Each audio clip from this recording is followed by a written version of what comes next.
mayambu Helly Maisnamna taramna ukjabaga loinana khurumjari. Mayamda tahanjariba wari asigi mami. Ningol Lakta Naitom Yaoba Piba. Wari asibu ibirakpana lili Salam. Wari asi mayam punna taminarasi. Mamangaigi matam amada amuba masak thiba mina namna taba khul amakhak leirami. Khul asigi mipum khudingmak masak thibada nattana mabuk phattaba mina ayambasu oirami. Imung amatana machanupi amata pokninglamde machanupa pokpa pamnarami. Khul asida yaiphabi kaubi masak matau phajarabi nupi amakhak leirami. Khul asida masak phajabada hairagadi ma natana amata leiramde. Yaiphabigi mama atopa leibak amagi nupini mapana lalonba chatpa matamda khangnabadagi launakibani. Masina yaiphabi mamagi masak matau phajabagi matau lauduna hainingai leitana masak matau phajabi nupi ama oiraklami. Yaiphabigi mapa ibo chauba lau inkol yamna leiba paisa paiba nupa amani. Migi awaba ubada mateng pangganba mabuk yamna phaba nupa amani. Masina khul asigi mipum khudingmakna mabu bebar leina khanarami. Ibo chauba amadi Lalitagini haibada machanupi yaiphabi matomtani. Ibo chauba machanupa yaude haina karisu khande magidi machanupi yaiphabina pumnamakni khanjai. Yaiphabibu mapana aduki matik luna chana tauzai. Magi asigumba machanupida luna tauba asida khulgi mabuk phattaba miyoi singnadi miwa kaya amasung ngangnarami. Khura ibo chaubana machanupidubu atuk yamna luna chana tauribadubu kari kanagadoribanu. Khara lairadi mayum pangkhrani. Makhoibu kari kanagadorige. Mani nupi haibasidi isam samna hairabada yum amagi thabak sunanaba leiba mi amani. Nupana mama mapabu yengsinbiradoribani. Aduna nupibu luna taururaga kari kanadoinu. Aduni itaw. Khura ibo chaubugi machanupidu natana atai macha amatasu leiba nate. Aduna magi maral mathum mayamada machanupi lauba nupaduda soidana sinagadra haina khali. Madudi soidraba wani. Khura ibo chauba mabuk mapau yamna phaba mini. Machanupigine haibada lanthum mayamada pithokpigadoribani. Makhoi mayamna wari sanariba sigi marakta thaujal kauba masama u yamna phaba masakti kaya phajadaba nupa ama yaurami. Mahaki mapaga ibo chaubaga yamna luna tinaba marup amani. Thaujalgi imung adudi yamna lairarami makhoigine haibada lau inkol ama phauba leiramde. Leiriba haibabu mallaba khangpok sangwacha ama leirami. Adubo ibo chaubana matau tomalgida makta chauruba yumjau ama pibiduna nungaina leirami. Thaujal mamanaba sing aduna ibo chaubugi maramda ngangnariba sing adu asum taduna karimata haidana leirami. Itaw Thaujal, nangbu wagamta ngangdi kaidore. Aikhoina nakhoi babunga luna tinaba khura ibo chaubugi maramda ngangnabagi sauningiro. Itaw, nakhoina ngasaidagi ngangnariba mayamba aingoda ngangbuga chapmani. Itaw, babung ibo chaubuna aikhoigi mateng pangbiramdrabadi aikhoi phibam yamna charamdu. Aduna aikhoigidi babung ibo chaubase isorgumbani. Aduga nakhoina migi machanupi luna tausababu nakhoida kari kayage. Migi macha luna tausaba aduda nakhoigi nathaubu kaisu leiteda. Itaw, aikhoina khura ibo chaubugi maramda khara haibisibu kayam kairage. Itaw, aina haidi babung ibo chaubuna machanupi luna tausabada nakhoida kari kayage. Itaw, migi imungi warida aikhoina khuthingjambagi mathau tade haibani. Thaujalna ibo chaubugi maramda ngang sakliba mamanabasing aduda phajana wari sanaduna wakhal tananaba taurami adubu mama puknungdagi mabuk phattabagi wakhalon chelakpana wakhal aphaba khanthaba ngamlamde. Thaujalgi mapa tomalsu yamna mabuk phaba mini. Thaujalnasu mapagi wada tarami. Mama tharo sangbidi masagi oijaba thibi mabuk phattabi nupi amani. Masina ayamba matamda thaujalda aphaba wamta hairamde. Masina thaujalnasu mamabu apaba wa amata haidaba asina mamana haiba wasingbo tasinadaba saduna leithoklammi. Nongma ibo chaubana magi nupiga wari sanarami. Lalita, ija yaiphabidi kadaida chatkre. Moi pabo mamanabi mayamga singju janaba chatkibani. Oh, aina halakpada ichagi masak udabasi nungaiteni. Horendine ichagi mamanabi mayamado aikhoida makhoi mayamna chaningba insang thongduna chananaba hai. Icha mayamdo amukta punna pijage. Moi pabo aisu adugi haigi khalamlibani. khara leiradi mayum panakiduna lapnakrani. Matang aduda Tomal laklami. Ibo chawbuna matawbu taramna kausinduna phaminarami. Lalita chakumda changduna cha semlami. Itaw, inkolgadi phajana hotnabiribra. Itawna pibiba chawraba inkol adugi mapana hojikti aikhoi yamna nungaina pale. Itawgi tawbimalse natawna kaidonungda kaujaroi. Itaw, karigi tawbimalno masidi natawna itawgi mafumda piba ichamchamba khudolni. Nataw leiringaida itawna wana leiba yabro. Itawgine awatpa amata lehaloi. Lalitana cha puthoraktuna harau harau cha thakminarami. Matang aduda yaifabi mamanabi mayamga yumda halaklami. Tomalna yaifabibu ubada mamong nupi oininglami. Itaw, masibu icha yaifabi natrane. Mane itaw, laktaba kuimanbaduda masaka khangamaroi. Icha yaifabi sidi onthokna masak phajakreda itaw. Ibo chawbuna yaifabibu kausinduna Tomalbu masak taklami. Yaifabi mana piklingaida unakiba mapagi mamanabaduni khanglakpadagi Tomalda khurumjarami. Tomal yaifabigi thawgalon bebhar leiba amadi ingtapchaba mataw aduda nungsiba phawrami. Tomalgi wakhalda yaifabibu mamong nupi oininglami. Matawda masigi wa asibu haisira haina khanjarami adubu oijaba thiba taradra khanbadagi kaisu haidana wari khara sanaduna mayumda halaki. Tomalna macha thawjalbu kaushinduna yaifabibu mamau oiningbagi wari kaya ama sarami. Bungo, ipana nangonda haigadabadi. Nangna matam chuppada. Noigi pabung ibo chawbubu kawba yadi. Ipadi, yaifabibu ima oiba pami. Pabung, nacha kawjaroi. Ado pabung yaifabi haibabu kanano. Ihe, yaifabi haibadi nanga angang oiringaida thengnakiba. Noi pabung ibo chawbugi macha nupidunine. O, ado pabung, aidi yaifabibu udabasu yam kuiri. Ado pabung, masak yam phajabra. Ish, masaki wadi haidana kanadi. Thawgalon bebharna marol ama phajariba. Ipagi bunga, yaifabibu ipadi ima oiba pamini he. Matang aduda tharo sangpi changlaktuna masu yausilai. Moi pabwa, masak phajaba lairi. Tada ibo chawbugi machanupi laurabadi lan thum mayamada aikhoigi oigadawribani. Hai, mama, nangi haunabido hauraklabra. Aikhoinane ngasaidagi sanaribase lan thumgi oina khalurabra. Nangi nasada mina asuk yamna tawbirakliba phawbada pendrabro. Moi pabwa, sel thumbu lauriba makhai penba leibro. Yariba makhai lawsingadabani. Aina hariba wa adubu kayam kairage. Paisa paiba machanupi dubu migi oigadabagi saru aikhoigi oihobana phatro. Tharo sangbi mapuroibana haibaga tade. Mana ngangbada chummi khanduna leiki. Tomal magi nupigi mataw asida hayeng konna yaifabibu mamong nupi oibada yum asida leiba nungairaroi haina khanjarami. Tomalna wajaba mataw aduda thawjalna khangbadagi hairami. Babong, wakhal nungaitaba kaisu khanbiganu. Nachana pumnama khangjari. Babungna pamlibado nachana ningba thunghanjaba ngamba oijage.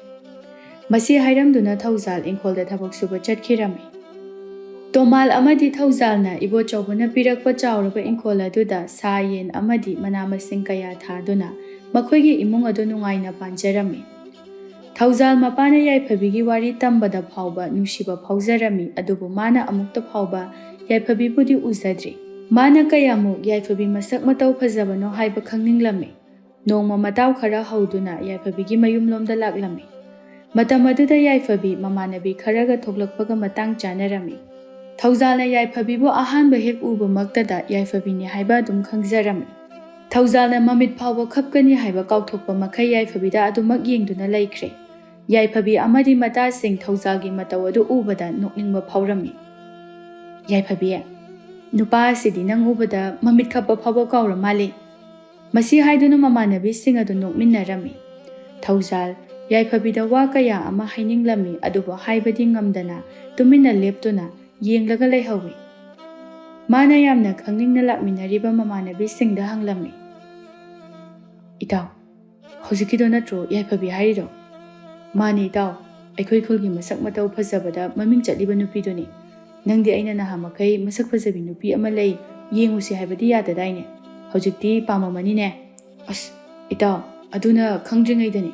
Hojikti khangabanina ꯀꯣꯏꯅꯤꯡꯗ꯭ꯔꯗꯤ ꯀꯩꯅꯣ?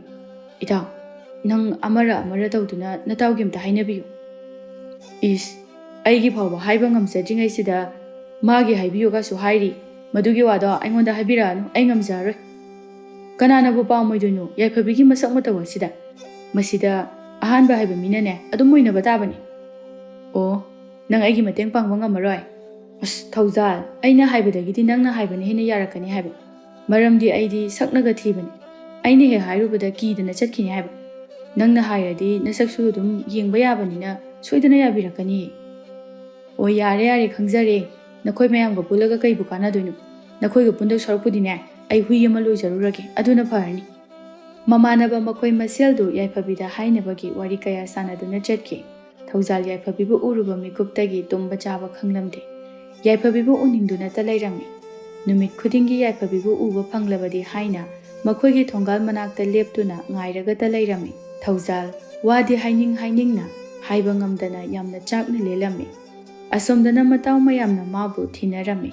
ꯃꯇꯥꯎ ꯃꯌꯥꯝꯅ ꯌꯥꯏꯐꯕꯤꯒꯤ ꯊꯣꯡꯒꯥꯜꯗ ꯁꯣꯏꯗꯅ ꯂꯩꯔꯝꯒꯅꯤ ꯈꯪꯕꯗꯒꯤ ꯂꯥꯛꯄꯗ ꯊꯧꯖꯥꯜ ꯑꯗꯨ ꯂꯦꯞꯇꯨꯅ ꯂꯩꯔꯝꯕ ꯎꯔꯝꯃꯤ. ꯇꯣ, ꯑꯩꯅ ꯇꯧꯔꯝꯕꯅꯤ ꯍꯥꯏꯕꯁꯦ ꯈꯪꯉꯕꯅꯤ. ꯑꯥꯗ ꯇꯧꯔꯤꯁꯦ ꯌꯦꯡꯉꯨꯅꯦ. ꯃꯁꯤꯗꯤꯅꯦ ꯄꯨꯔꯥ ꯌꯥꯏꯐꯕꯤꯗ ꯉꯥꯎꯔꯦꯗꯅ. ꯑꯩꯈꯣꯏꯅ ꯉꯁꯤ ꯐꯥꯎꯕ ꯌꯥꯏꯐꯕꯤꯗ ꯉꯥꯎꯖꯔꯛꯏꯕꯁꯦ ꯃꯥ ꯑꯗꯨꯃꯥꯏꯅ ꯇꯧꯖꯗꯦꯕ.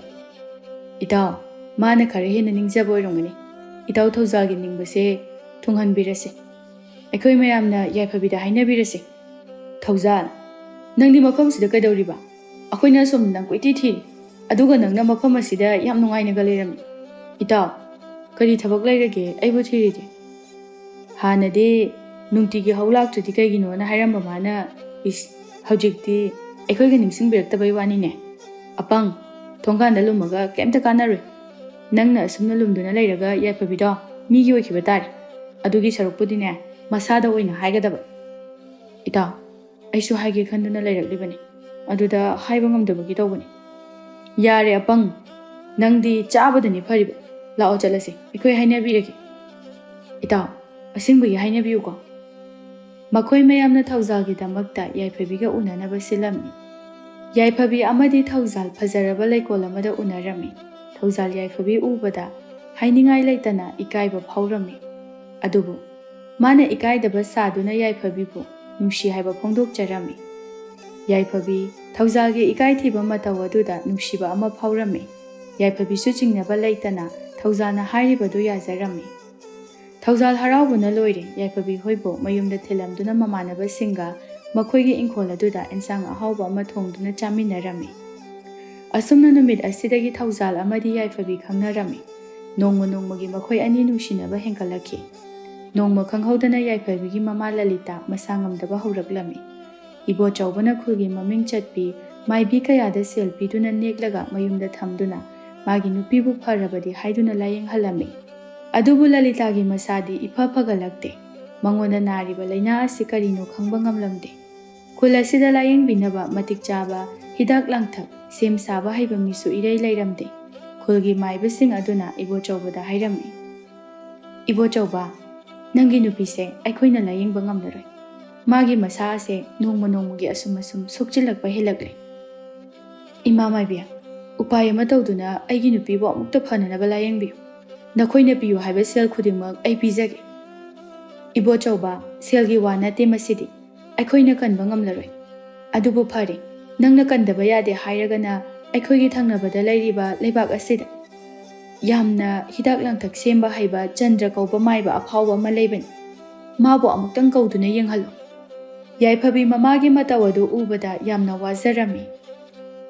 ꯄꯥꯕꯨꯡ, ꯏꯅꯦ ꯃꯥꯏꯕꯤꯁꯤꯡꯅ ꯍꯥꯏꯔꯤꯕ ꯃꯥꯏꯕ ꯑꯗꯣ ꯌꯥꯝꯅ ꯊꯨꯅ ꯀꯧꯗꯨꯅ ꯌꯦꯡꯍꯟꯕꯅ ꯐꯒꯅꯤ ꯍꯥꯏꯅ ꯈꯜꯂꯤ. ꯌꯥꯏꯐꯕꯤ, ꯃꯥꯏꯕꯗꯣ ꯀꯧꯗꯕ ꯌꯥꯗꯦ. ꯅꯃꯥ ꯀꯩꯁꯨ ꯇꯧꯔꯣꯏ, ꯅꯪ ꯋꯥꯒꯅꯨꯀꯣ. ꯏꯕꯣꯆꯧꯕꯅ ꯃꯆꯥꯅꯨꯄꯤꯁꯤ ꯃꯃꯥꯒꯤ ꯋꯥꯈꯜꯗ ꯌꯥꯝꯅ ꯋꯥꯔꯦ ꯍꯥꯏꯕ ꯈꯪꯂꯗꯨꯅ ꯊꯦꯝꯖꯤꯟꯕꯤꯔꯝꯃꯤ. ꯅꯨꯃꯤꯗꯥꯡ ꯊꯦꯡꯂꯕ ꯃꯇꯝ ꯑꯗꯨꯗ ꯏꯕꯣꯆꯧꯕ ꯊꯪꯅꯕ ꯂꯩꯕꯥꯛꯇ ꯆꯠꯅꯅꯕ ꯇꯧꯔꯛꯄ ꯃꯇꯝꯗ ꯂꯂꯤꯇꯥꯅ ꯍꯥꯏꯔꯛꯈꯤ. ꯃꯣꯏ ꯄꯥꯕꯨꯡ, ꯑꯩ ꯀꯩꯁꯨ ꯇꯧꯗꯦ.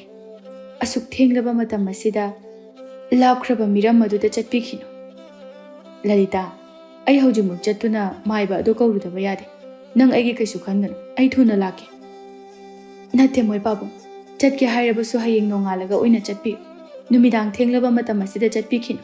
ꯑꯩꯅ ꯍꯥꯏꯔꯤꯕꯁꯤꯃꯇꯪꯗꯤ ꯌꯥꯕꯤꯌꯨ꯫ ꯏꯕꯣꯆꯧꯕ ꯃꯥꯒꯤ ꯅꯨꯄꯤꯅ ꯍꯥꯏꯖꯕ ꯑꯗꯨꯗ ꯆꯠꯄ ꯉꯝꯂꯝꯗꯦ꯫ ꯃꯁꯤꯗꯒꯤ ꯅꯨꯡꯗꯥꯡ ꯑꯗꯨ ꯆꯠꯂꯝꯗꯦ꯫ ꯃꯥꯏꯕꯤꯁꯤꯡ ꯑꯃꯗꯤ ꯏꯕꯣꯆꯧꯕ ꯌꯥꯏꯐꯕꯤ ꯃꯈꯣꯏ ꯄꯨꯟꯅ ꯂꯂꯤꯇꯥꯕꯨ ꯌꯦꯡꯁꯤꯟꯗꯨꯅ ꯂꯩꯔꯝꯃꯤ꯫ ꯑꯁꯨꯝꯅ ꯂꯂꯤꯇꯥꯕꯨ ꯌꯦꯡꯁꯤꯟꯗꯨꯅ ꯃꯊꯪꯒꯤ ꯅꯣꯡꯉꯥꯟꯕꯗ ꯏꯕꯣꯆꯧꯕ ꯃꯥꯏꯕ ꯑꯗꯨ ꯀꯧꯕ ꯆꯠꯅꯅꯕ ꯍꯥꯏꯅ ꯅꯣꯡꯉꯥꯟꯕ ꯉꯥꯏꯗꯨꯅ ꯂꯩꯔꯝꯃꯤ꯫ ꯅꯣꯡꯉꯥꯜꯂꯝꯗꯥꯏꯒꯤ ꯃꯇꯝꯗ ꯃꯈꯣꯏ ꯃꯌꯥꯝꯁꯨ ꯇꯨꯝꯊꯈꯤꯔꯝꯃꯤ꯫ ꯃꯊꯪꯒꯤ ꯅꯣꯡꯉꯥꯟꯕꯒ ꯃꯥꯏꯕꯤꯁꯤꯡ ꯑꯗꯨꯅ ꯂꯂꯤꯇꯥꯕꯨ ꯌꯦꯡꯂꯨꯕ ꯃꯇꯝꯗ ꯂꯂꯤꯇꯥꯗꯨ ꯇꯥꯏꯕꯪꯄꯥꯜ ꯊꯥꯗꯣꯛꯇꯨꯅ ꯂꯩꯔꯝꯂꯦ꯫ ꯃꯥꯏꯕꯤ ꯑꯗꯨꯅ ꯌꯥꯝꯅ ꯄꯥꯈꯠꯅ ꯌꯥꯏꯐꯕꯤ ꯑꯃꯗꯤ ꯏꯕꯣꯆꯧꯕꯗ ꯈꯪꯍꯜꯂꯝꯃꯤ꯫ ꯃꯈꯣꯏ ꯑꯅꯤ ꯌꯥꯝꯅ ꯊꯨꯅ ꯆꯪꯁꯤꯟꯗꯨꯅ ꯌꯦꯡꯂꯨꯕ ꯃꯇꯝꯗ ꯂꯂꯤꯇꯥ ꯁꯤꯗꯨꯅ ꯂꯩꯔꯝꯂꯦ꯫ ꯌꯥꯏꯐꯕꯤ ꯃꯃꯥꯒꯤ ꯃꯇꯧ ꯎꯕꯗ ꯊꯃꯣꯏ ꯁꯣꯛꯅ ꯃꯃꯥꯕꯨ ꯀꯣꯟꯗꯨꯅ ꯀꯞꯆꯔꯝꯃꯤ꯫ ꯂꯂꯤꯇꯥ, ꯀꯩꯅꯣ ꯅꯪꯅ ꯇꯧꯔꯤꯕ ꯃꯇꯧꯁꯤꯕꯣ?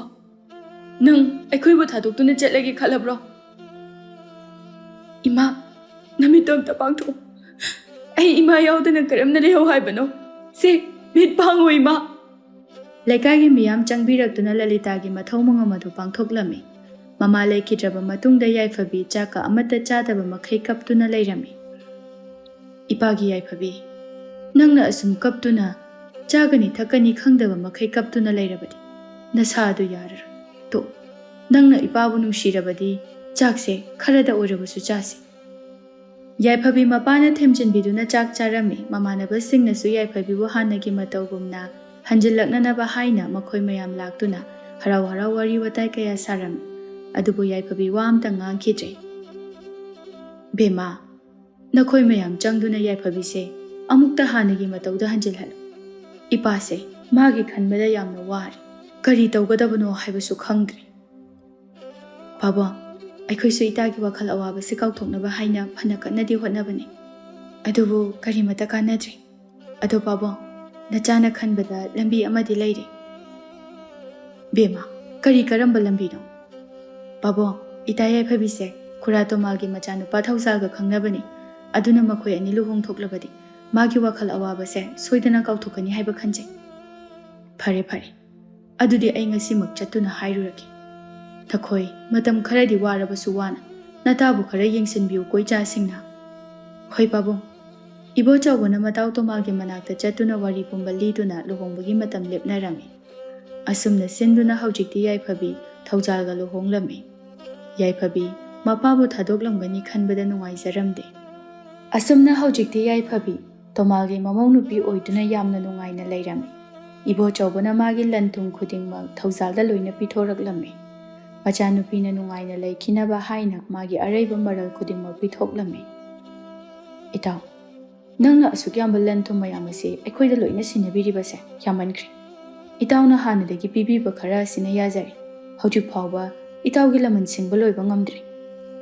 ꯏꯇꯥꯎ, ꯑꯩꯒꯤ ꯏꯆꯥ ꯌꯥꯏꯐꯕꯤꯅ ꯑꯩꯒꯤꯗꯤ ꯄꯨꯝꯅꯃꯛꯅꯤ꯫ ꯑꯗꯨꯅ ꯑꯩꯅ ꯅꯈꯣꯏꯗ ꯂꯟ ꯊꯨꯝ ꯄꯨꯝꯅꯃꯛ ꯁꯤꯟꯅꯔꯕꯅꯤ꯫ ꯏꯇꯥꯎ, ꯑꯩꯒꯤ ꯏꯆꯥ ꯑꯁꯦ ꯌꯥꯝꯅ ꯄꯪꯖꯕꯅꯤ꯫ ꯃꯥꯕꯨ ꯂꯨꯅ ꯇꯧꯕꯤꯌꯨ꯫ ꯏꯇꯥꯎ, ꯑꯩꯒꯤ ꯏꯃꯧ ꯌꯥꯏꯐꯕꯤꯁꯦ ꯑꯩꯅ ꯍꯦꯛ ꯄꯣꯛꯆꯔꯤꯕ ꯏꯆꯥ ꯅꯨꯄꯥꯗꯒꯤ ꯍꯦꯟꯅ ꯅꯨꯡꯁꯤꯕ ꯍꯦꯜꯂꯤ꯫ ꯅꯇꯥꯎꯅ ꯏꯇꯥꯎꯒꯤ ꯅꯐꯝꯗ ꯋꯥꯁꯛꯂꯨ꯫ ꯑꯩꯒꯤ ꯏꯃꯧꯕꯨ ꯂꯨꯅ ꯆꯥꯟꯅ ꯇꯧꯖꯒꯅꯤ꯫ ꯏꯇꯥꯎꯒꯤ ꯋꯥꯗꯨ ꯇꯥꯕꯗ ꯍꯥꯏꯅꯤꯡꯉꯥꯏ ꯂꯩꯇꯅ ꯄꯦꯟꯖꯔꯦ ꯏꯇꯥꯎ꯫ ꯑꯗꯣ ꯏꯇꯥꯎꯁꯨ ꯉꯁꯤꯗꯒꯤ ꯌꯨꯝ ꯑꯁꯤꯗ ꯑꯩꯈꯣꯏ ꯄꯨꯟꯅ ꯂꯩꯃꯤꯟꯅꯔꯁꯤ꯫ ꯃꯁꯤꯃꯇꯪꯗꯤ ꯏꯇꯥꯎꯅ ꯌꯥꯕꯤꯌꯨ꯫ ꯏꯇꯥꯎ, ꯅꯇꯥꯎꯕꯨ ꯋꯥꯔꯧꯕꯤꯒꯅꯨ꯫ ꯅꯇꯥꯎꯒꯤ ꯄꯨꯟꯁꯤ ꯑꯁꯤꯅ ꯍꯤꯡꯂꯤꯕ ꯃꯈꯩꯗꯤ ꯅꯆꯟ ꯅꯨꯄꯤꯒ ꯑꯩꯈꯣꯏ ꯑꯅꯤꯅ ꯁꯥꯒꯠꯆꯔꯛꯄ ꯌꯨꯝ ꯑꯗꯨꯗ ꯂꯩꯔꯨꯔꯒꯦ, ꯑꯩꯒꯤ ꯄꯨꯟꯁꯤ ꯑꯁꯤꯒꯤ ꯑꯔꯣꯏꯕ ꯐꯥꯎꯕ꯫ ꯇꯣꯃꯥꯜꯅ ꯀꯟꯅ ꯍꯥꯏꯖꯔꯝꯃꯤ꯫ ꯑꯗꯨꯕꯨ ꯏꯕꯣꯆꯧꯕꯅ ꯌꯥꯝꯃꯟꯗ꯭ꯔꯕ ꯑꯗꯨꯗ ꯎꯄꯥꯏ ꯂꯩꯔꯝꯗꯦ꯫ ꯑꯁꯨꯝꯅ ꯌꯥꯏꯐꯕꯤ ꯂꯨꯍꯣꯡꯕ ꯊꯥ 3ꯃꯨꯛ ꯐꯥꯖꯤꯜꯂꯛꯂꯕ ꯃꯇꯝ ꯑꯗꯨꯋꯥꯏꯗ ꯃꯄꯥꯒꯤ ꯁꯤꯕꯒꯤ ꯄꯥꯎ ꯇꯥꯔꯛꯈꯤ꯫ ꯌꯥꯏꯐꯕꯤ ꯃꯃꯥꯒꯤ ꯋꯥꯈꯜꯗ ꯑꯋꯥꯕ ꯀꯣꯛꯂꯛꯄꯗ ꯉꯥꯏꯔꯤ ꯃꯄꯥꯒꯤ ꯑꯃꯨꯛ ꯇꯥꯔꯛꯂꯝꯃꯤ꯫ ꯌꯥꯏꯐꯕꯤ ꯑꯃꯗꯤ ꯇꯣꯃꯥꯜꯒꯤ ꯏꯃꯨꯡ ꯄꯨꯟꯅ ꯌꯥꯝꯅ ꯄꯥꯈꯠꯅ ꯏꯕꯣꯆꯧꯕꯒꯤ ꯃꯅꯥꯛꯇ ꯆꯠꯂꯝꯃꯤ꯫ ꯑꯗꯨꯕꯨ ꯏꯕꯣꯆꯧꯕ ꯃꯥꯒꯤ ꯀꯥꯗ ꯎꯒꯤ ꯆꯧꯀ꯭ꯔꯤ ꯑꯃꯗ ꯉꯥꯊꯗꯨꯅ ꯁꯤꯔꯒ ꯂꯩꯔꯝꯂꯦ꯫ ꯌꯥꯏꯐꯕꯤ ꯃꯄꯥꯒꯤ ꯃꯈꯣꯡ ꯀꯣꯟꯗꯨꯅ ꯊꯃꯣꯏ ꯁꯣꯛꯅ ꯀꯞꯂꯝꯃꯤ꯫ ꯄꯥꯕꯨꯡ, ꯅꯆꯥꯕꯨ ꯏꯊꯟꯇ ꯊꯅꯝꯗꯨꯅ ꯆꯠꯈ꯭ꯔꯤꯕ ꯀꯩꯒꯤꯅꯣ?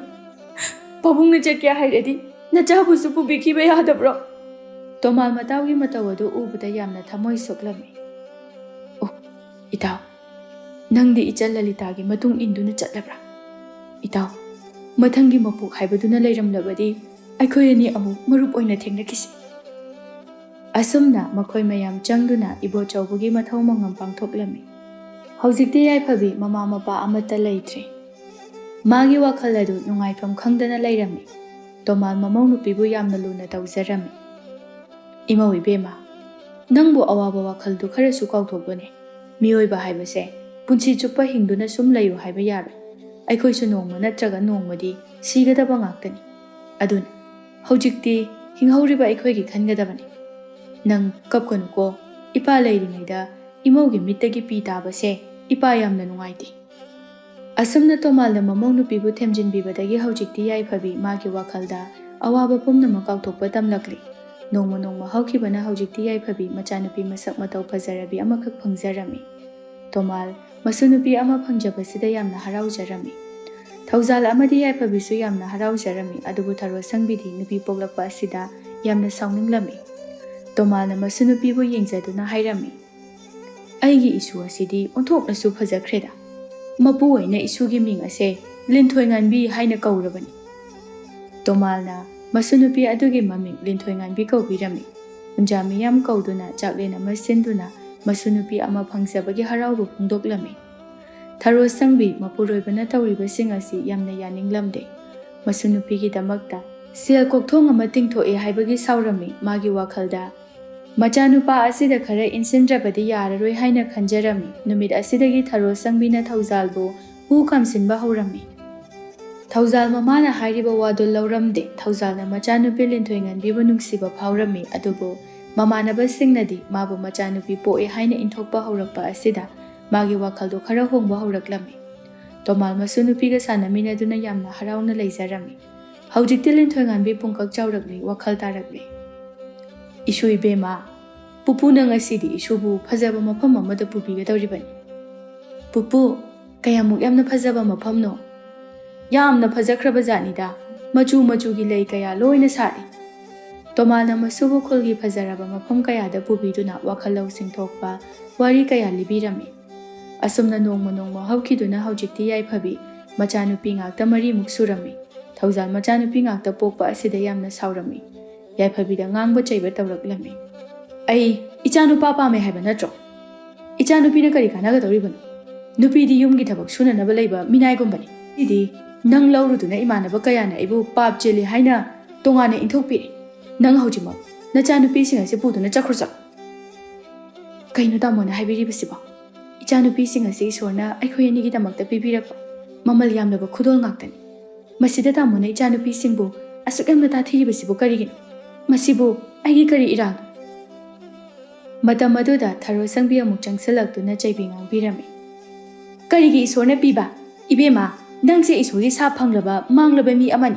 Khul asida nupi pokpana khoidi sokna samnaba yadaba migi kanglupta chingi. Adunane aikhoigi sagai asi nangna maram oiduna mudhanba yare. Aina ichanupagi matik chaba imau ama thigani. Nang yumase thadoktuna yamna thuna chakro. Yaifhabi mamitagi mapi taaduna thamoi sokna kaptuna mamada yumasida leijage haijarami adubu thaujal amadi tharo sangbina tabiramde. Makhoi ani changduna yaifhabi amadi masunupi mari adubu yumadudagi tanthoke tawrami. Matam aduda tomal mayumda hanjalakpa aduda makhoi mayamna mamau nupi amadi masusingda tawribadu ubada yamna sauna hairaklami. Tharo sangbi nakhoina tawribasi karino? Ha aina ngasi phawba nakhoi asi wakhal tarakadra haina kaisu haidabani. Nangna isusing asibu ai leijingai matamda phubu jaiba kaya tawribada ai khangamloi haina khanbra. Nakhoina ai leiringaida imau amadi isusingda karimata tawbu yaroi. Makhoi babo khulgi miyamna ngangnariba mayam ase karimata tabidrabaro. Aikhoise mai phabo thangkatuna lambida chatpa phawba ngamdri. Aigi imaugi maramda ngangnariba khulgi mising ada mathau leitaba mirem ngaktani. Maduda nakhoina tabiyu haide. Tharosang nangsu nupini karigi khangde. Aduk yamna pukchel pikpa namana chagi wakhalda afaba ama phawba khanba ngamdabra. Moi babo aikhoigi sagai ase mutlalai haibra. Aide duda khangdi. Imau ama thiduna isunupa phangdaba yade. Aduna makhoising asina yumasida leiraga aikhoida ayetpa oirakani ye. Yumasigi maude yaifhabi khatani. Atai kana soiba yaroi. Aigi sagai karigi mutkani. Aigi isu mari lei. Makhoina sagai asigi mangal leiraba mani wegadawribani. Nakhoina ai leiringaida tawning tawnungba hekta tawba yaroi. Tomalna haiba waga tadaba makhai mapuroibagi wa mathak kaduna mathong huktaba wa kaya ama tharo sangbina nganglakpa aduda tomal sauning maladuna tharo sangi mamaida khupakna tharami. Thaujal mapana mamada khut tharakpa aduda yamna sauna hairei. Babong, imana hariba wasing asida akaiba kemta yaude. Aisu nupi ama thiba pame. Ai icha nupa pame. Nupi na kadawudoino. Ibungo, taibang malem ase nupi na sembani. Nupi hariba asina malem asigi mapuni. Nangsu nongmani soidana khanglakigani. Icha nupi ga nupaga kanana heli haibase. Adubu ai ngasidi khangli. Nakhoigi pukjel. Aduna aigi imoga isu singa nakhoigi nanakta thambada afaba oiroi. Aduna ngasim itaw ibo chawna sinaramba lantum khudingma imaw amadi isu marida pigani. Karigi pigadawriba? Masidi aigini. Pabungna tawningba tawbu yaroi. Thaujal na yamna usit thawaidana mapada nganglammi. Mapada makhut thage pawba tawrammi. Yaiphabi Thaujal na makuda makhut thage tawrakpa asida mapuroibagi mamaida khupakna tharami. Tamo! Atuk yamna minungsi khangdaba. Nangla ima icha aikhoida phuningba chainingba pumnabakto kaisu khande. Madudagi hendoraktuna ahal oiraba ipa asida phugi tawriba karigino. Nangdi khwaidagi tamthiba samaga chap mane. Thaujal mana hauzik tawruriba adu khantharubada yamna lale khangjarami. Yam sauna mapanda chatki. Tharosang mapuroibadagi wa ama phawba hairamdana machanupa khamba chatki. Yaiphabi amadi machanupi marina tomalbu chingkhatlammi. Tomal mamong nupi amadi masu singi khanbada yamna wazarami. Imaw ibema. Ikuna ahal oisalakpana karisu tawba ngamdre. Aina itawgi maphamda imawbu yamna nungaina thamni haina wasaki. Adubu aina wasak adu ngakpa ngamdre. Pabong, adumna haibigano. Pabungna namawbu asuk yamna luna tawbiribasidi. Masidagi hena penjaba kaisu laide. Tomala mamong nupi amadi masugi khanbada yam wazarami. Nongma yaiphabina maku asi haugatmande haiduna machanupida haudokhanba changhallami. Matam aduda Tomal magi pamungda thawai yaudraba hakchang oina taaduna leiramle. Mataw aduda linthoi nganbina mama amadi mabokpu kaurami. Matam aduda Tomal sire haiba khanglami. Pause tabada khulgi miyam laktuna Tomalgi mathau mangam pangthokpada mateng pangbirami. Haujikti yaiphabi maku leitrabada tharosangbina otpirami. Masu nupi sing aduda maram leitana mana phuba chaiba kaya tawbirami. Yaiphabi amuk hana mirol laklami. Tharosangbi amadi Thaujal na handaka nupi poglaklabadi hatkani haiduna kihallami. Linthoi nganbi mabuk amadi mapana makoida thina thina tawba asi yamna nungaizaramde. Ima, aikhoibu asumna kayam kuina khangkisi haibana. Akhoi yum asi thadoktuna kathaidanu machakhrasi. Macha singna thamoi sokna haizarami. Adubu yaiphabina themjinbirami. Asumna haujikti yaiphabi machanupa ama phangjarami. Thaujal amadi tharosangbi haujikti yam pele Thaujal haraubana kham thengkhre. Machanupa pokpadagi khunja miyam kauduna mamanaba kaya kauduna chaklen achauba masinduna pijarami. Asumna nongma nongma haukibana haujikti yaiphabigi machanupi mari linthoi nganbi lingjel linthoi thoibi leisabi mapung marai phare. Machanupa mangalsu pakhang pharakle. Mangal piklingaidagi tharosangbina mama amadi machesingki manakta leihallakte. Mana masu nupabu ayamba matamda leiminaduna mathung chadaba thabakta tawhallami. Masina haujikti mangal chawraklaba matamda yamna ngausinaba angang ama oiraki. Angang oiriba mana nisa makhal suna chaba hairami. Khulgi mathung chadaba mamanaba singa pullaga yu ganjana chingba nisa makhal kaya ama sizinarami. Khulasigi miyamna nisa chaba amadi migi mapot mache huranbagi dhamakta miyamna phaba matamda Thaujalna machabu kannanaba haina makoigi lantum amade inkhol kaya ama loikre. Masina haujikti Thaujal wabana loire. Masigi mataw asida mama amadi mache singna mangalda khara nganglabasу tharosangbina hekta kangkhatlami. Hey, minai nubi, nakhoina aigi isuda ngangpa yabro. Aigi isudi sagai asigi manini. Ibo, mangalse aikhoigi siubani. Aduna ipabu wakhal tananaba ngangba haibasibu kayam kairabage. Hey, nakhoiga aikhoiga karisu mari thoknade. Nakhoidi yum asigi minai ngaktani. Asumna yamna thina thina ngangbirami. Yaiphabi machanupi maribu phi sabagi mahai kaya tambirami. Masina haujikti phi sapa mafamda chatuna makhoi marina sel thanjaduna paisa kaya ama tungsinjarami. Yaiphabina machanupi sing aduda mamal yamlaba pauta kaya ama pibirami. Thaujalna nongmata machanupi marida wa ama pawba haibiramde. Nongma itha thajadana mangal masangamdaba hauраklami. Khulgi maibi kauduna yenghanba matamda mangal yamna angang oina nisa sizinabadagi laina ama naba oirami. Maibi aduna makhoina layengba ngamlaroi hairami. Yaiphabi mamittagi mapi taaduna ꯃꯥꯏꯕꯤ ꯑꯗꯨꯗ ꯍꯥꯏꯖꯔꯝꯃꯤ, ꯏꯃꯥ ꯃꯥꯏꯕꯤ, ꯑꯩꯒꯤ ꯏꯆꯥꯁꯤꯕꯨ ꯑꯃꯨꯛꯇ ꯀꯟꯕꯤꯌꯨ꯫ ꯌꯥꯏꯐꯕꯤ, ꯅꯈꯣꯏꯅ ꯀꯟꯗꯕ ꯌꯥꯗꯦ ꯍꯥꯏꯔꯒꯗꯤ ꯑꯩꯅꯅꯦ ꯅꯈꯣꯏꯒꯤ ꯏꯃꯥ ꯂꯥꯌꯦꯡꯅꯕ ꯀꯧꯔꯨꯆꯣ ꯍꯥꯏꯕ ꯃꯥꯏꯕ ꯑꯗꯨ ꯀꯧꯕ ꯅꯠꯇꯅ ꯎꯄꯥꯏ ꯂꯩꯇꯦ꯫ ꯃꯁꯤ ꯇꯥꯕꯗ ꯊꯧꯖꯥꯜ ꯃꯊꯥ ꯁꯥꯕ ꯍꯦꯜꯂꯝꯃꯤ꯫ ꯍꯧꯖꯤꯛꯇꯤ ꯃꯈꯣꯏꯒꯤ ꯂꯝ ꯏꯪꯈꯣꯜ ꯑꯃꯠꯇ ꯂꯩꯇ꯭ꯔꯦ꯫ ꯂꯩꯔꯤꯕ ꯍꯥꯏꯕꯕꯨ ꯃꯈꯣꯏꯅ ꯂꯩꯅꯔꯤꯕ ꯌꯨꯝ ꯑꯗꯨ ꯈꯛꯇ ꯃꯉꯥꯏꯔꯦ꯫ ꯊꯧꯖꯥꯜ ꯍꯧꯖꯤꯛꯇꯤ ꯃꯤꯒꯤ ꯃꯈꯥꯗ ꯊꯕꯛ ꯁꯨꯕ ꯆꯠꯂꯕꯅꯤ꯫ ꯊꯧꯖꯥꯜ ꯋꯥꯈꯜ ꯌꯥꯝꯅ ꯋꯥꯅ ꯍꯥꯏꯔꯛꯏ, ꯍꯧꯖꯤꯛꯄꯨ ꯀꯗꯥꯏꯗꯒꯤ ꯁꯦꯜꯅ ꯂꯥꯞꯈ꯭ꯔꯕ ꯃꯤꯔꯝ ꯑꯗꯨꯗ ꯆꯠꯇꯨꯅ ꯃꯥꯏꯕ ꯑꯗꯨꯕꯨ ꯀꯧꯔꯨꯒꯅꯤ? ꯌꯥꯏꯐꯕꯤꯅ ꯃꯆꯥꯅꯨꯄꯤ ꯃꯔꯤꯗ ꯃꯧꯄꯥ ꯃꯁꯥ ꯉꯝꯗꯦ ꯍꯥꯏꯕ ꯄꯥꯎ ꯄꯤꯔꯝꯃꯤ꯫ ꯃꯈꯣꯏ ꯃꯔꯤ ꯌꯥꯝꯅ ꯊꯨꯅ ꯃꯌꯨꯝꯗ ꯍꯜꯂꯛꯂꯝꯃꯤ꯫ ꯄꯥꯕꯨꯡ, ꯏꯄ꯭ꯋꯥ ꯀꯟꯗꯕ ꯌꯥꯗꯦ꯫ ꯑꯩꯈꯣꯏꯅ ꯐꯤ ꯁꯥꯗꯨꯅ ꯇꯨꯡꯁꯤꯟꯖꯕ ꯁꯦꯜ ꯈꯔ ꯂꯩ, ꯃꯁꯤꯅ ꯏꯄ꯭ꯋꯥꯕꯨ ꯂꯥꯌꯦꯡꯒꯅꯤ꯫ ꯃꯁꯤ ꯍꯥꯏꯗꯨꯅ ꯃꯈꯣꯏꯒꯤ ꯑꯔꯩꯕ ꯁꯦꯜ ꯈꯨꯗꯤꯡꯃꯛ ꯄꯨꯊꯣꯛꯇꯨꯅ ꯃꯄꯥꯗ ꯄꯤꯔꯝꯃꯤ꯫ ꯍꯧꯖꯤꯛꯇꯤ ꯊꯧꯖꯥꯜ ꯃꯥꯅ ꯇꯧꯔꯨꯕ ꯐꯠꯇꯕꯁꯤꯡ ꯑꯗꯨ ꯈꯪꯖꯔꯛꯂꯦ꯫ ꯈꯨꯗꯛ ꯑꯗꯨꯗ ꯊꯪꯅꯕ ꯈꯨꯜꯗ ꯆꯠꯇꯨꯅ ꯃꯥꯏꯕ ꯆꯟꯗ꯭ꯔ ꯀꯧꯗꯨꯅ ꯃꯆꯥꯕꯨ ꯂꯥꯌꯦꯡꯍꯜꯂꯝꯃꯤ꯫ ꯃꯥꯏꯕ ꯆꯟꯗ꯭ꯔꯅ ꯐꯖꯅ ꯂꯥꯌꯦꯡꯕꯤꯕꯗꯒꯤ ꯍꯧꯖꯤꯛꯇꯤ ꯃꯉꯥꯜ ꯑꯗꯨ ꯑꯅꯥꯕ ꯐꯔꯦ꯫ ꯅꯈꯣꯏꯅ ꯑꯉꯥꯡ ꯑꯁꯤꯕꯨ ꯃꯇꯝ ꯆꯥꯅ ꯂꯥꯌꯦꯡꯍꯧꯕꯗꯒꯤ ꯐꯔꯤꯕꯅꯤ꯫ ꯃꯁꯤꯗꯒꯤ ꯈꯔ ꯊꯦꯡꯊꯔꯝꯂꯕꯗꯤ ꯑꯩꯈꯣꯏꯅꯁꯨ ꯀꯟꯕ ꯉꯝꯂꯣꯏ꯫ ꯑꯗꯨꯅꯅꯦ, ꯏꯁꯨ ꯏꯕꯨꯡꯉꯣ, ꯅꯪ ꯑꯉꯥꯡ ꯌꯥꯝꯅ ꯑꯣꯏ꯫ ꯃꯇꯨꯡ ꯃꯅꯥꯎꯗꯤ ꯐꯠꯇꯕ ꯅꯤꯁꯥ ꯆꯥꯕ ꯌꯥꯗꯦꯀꯣ꯫ ꯑꯩꯒꯤꯁꯨ ꯏꯆꯥꯅꯨꯄꯤ 3 ꯂꯩ꯫ ꯍꯧꯖꯤꯛꯇꯤ ꯏꯆꯥꯅꯨꯄꯤꯅ ꯃꯄꯥ ꯃꯃꯥ ꯑꯩꯈꯣꯏꯕꯨ ꯀꯌꯥꯗ ꯅꯨꯡꯉꯥꯏꯅ ꯊꯝꯈ꯭ꯔꯦ꯫ ꯑꯩꯈꯣꯏꯗꯤ ꯅꯨꯄꯥ ꯄꯣꯛꯇꯕꯅ ꯃꯁꯤꯒꯨꯝꯕ ꯅꯤꯁꯥ ꯆꯥꯕꯒꯤ ꯋꯥꯊꯣꯛ ꯑꯃꯠꯇ ꯂꯩꯇꯦ꯫ ꯍꯧꯖꯤꯛꯀꯥꯟꯗꯤꯅꯦ, ꯅꯨꯄꯤꯅ ꯈ꯭ꯋꯥꯏꯗꯒꯤ ꯐꯔꯕꯅꯤ꯫ ꯃꯥꯏꯕ ꯑꯗꯨꯅ ꯊꯧꯖꯥꯜ ꯑꯃꯗꯤ ꯊꯔꯣꯁꯪꯕꯤꯒꯤ ꯃꯕꯨꯛꯆꯦꯜ ꯈꯪꯕꯅ ꯅꯨꯄꯤꯕꯨ ꯃꯈꯣꯏꯅ ꯌꯥꯝꯅ ꯍꯟꯊꯅ ꯂꯧꯕꯗꯨ ꯆꯨꯝꯊꯣꯛꯅꯕ ꯍꯥꯏꯅ ꯍꯥꯏꯖꯔꯝꯃꯤ꯫ ꯍꯧꯖꯤꯛꯇꯤ ꯊꯧꯖꯥꯜ ꯑꯃꯗꯤ ꯊꯔꯣꯁꯪꯕꯤ ꯋꯥꯈꯜ ꯇꯥꯔꯛꯂꯦ꯫ ꯃꯃꯤꯠꯇꯒꯤ ꯃꯄꯤ ꯇꯥꯗꯨꯅ ꯌꯥꯏꯐꯕꯤ ꯑꯃꯗꯤ ꯃꯆꯥꯅꯨꯄꯤ 4ꯗ ꯍꯥꯏꯖꯔꯦ, ꯏꯄꯥꯒꯤ ꯏꯕꯦꯝꯃ, ꯅꯈꯣꯏ ꯏꯄꯥꯕꯨ ꯑꯃꯨꯛꯇ ꯉꯥꯛꯄꯤꯌꯨ꯫ ꯏꯄꯥꯅ ꯅꯈꯣꯏꯒꯤ ꯅꯐꯝꯗ ꯌꯥꯝꯅ ꯂꯥꯟꯈ꯭ꯔꯦ꯫ ꯑꯩꯅ ꯅꯨꯄꯤꯕꯨ ꯀꯔꯤꯁꯨ ꯂꯩꯇꯅ ꯈꯜꯂꯨꯕꯒꯤ ꯃꯍꯩ ꯉꯁꯤꯗꯤ ꯏꯁꯣꯔꯅ ꯐꯪꯍꯜꯂꯦ꯫ ꯌꯥꯏꯐꯕꯤ, ꯑꯩꯒꯤ ꯉꯥꯛꯄꯤꯐꯝ ꯊꯣꯛꯇ꯭ꯔꯕ ꯏꯔꯥꯜ ꯑꯁꯦ ꯑꯃꯨꯛꯇ ꯉꯥꯛꯄꯤꯌꯨ꯫ ꯏꯁꯨ ꯏꯕꯦꯝꯃ, ꯅꯕꯣꯛꯁꯨ ꯅꯈꯣꯏꯒꯤ ꯅꯐꯝꯗ ꯌꯥꯝꯅ ꯂꯥꯟꯈ꯭ꯔꯦ꯫ ꯅꯕꯣꯛꯅ ꯅꯈꯣꯏꯗ ꯐꯨꯈꯤꯕ ꯆꯩꯈꯤꯕ ꯃꯌꯥꯝ ꯑꯗꯣ ꯅꯃꯥ ꯅꯆꯥ ꯅꯈꯣꯏꯅ ꯑꯃꯨꯛꯇꯗꯤ ꯉꯥꯛꯄꯤꯌꯨ꯫ ꯅꯄꯨꯗꯣ ꯑꯩꯕꯨ ꯌꯥꯝꯅ ꯋꯥꯔꯧꯔꯝꯒꯅꯤ꯫ ꯑꯩ ꯉꯁꯤꯗꯤ ꯅꯄꯨꯕꯨ ꯌꯥꯝꯅ ꯅꯤꯡꯁꯤꯡꯂꯛꯏ꯫ ꯏꯕꯣ, ꯕꯕꯥ, ꯑꯩꯈꯣꯏ ꯀꯩꯁꯨ ꯁꯥꯎꯅꯤꯡꯕ ꯄꯦꯟꯗꯕ ꯑꯝꯇ ꯂꯩꯇꯦ꯫ ꯑꯩꯈꯣꯏꯅ ꯄꯥꯝꯖꯕꯗꯤ ꯏꯕꯣ, ꯕꯕꯥꯅ ꯑꯩꯈꯣꯏꯗ ꯃꯤꯅꯨꯡꯁꯤ ꯈꯔ ꯑꯣꯏꯔꯕꯁꯨ ꯐꯪꯍꯟꯕꯤꯗꯨꯅ ꯑꯩꯈꯣꯏꯕꯨ ꯃꯆꯥ ꯑꯃꯒꯨꯝꯅ ꯈꯟꯕꯤꯕ, ꯃꯁꯤꯅꯤ꯫ ꯑꯩꯈꯣꯏꯗꯤ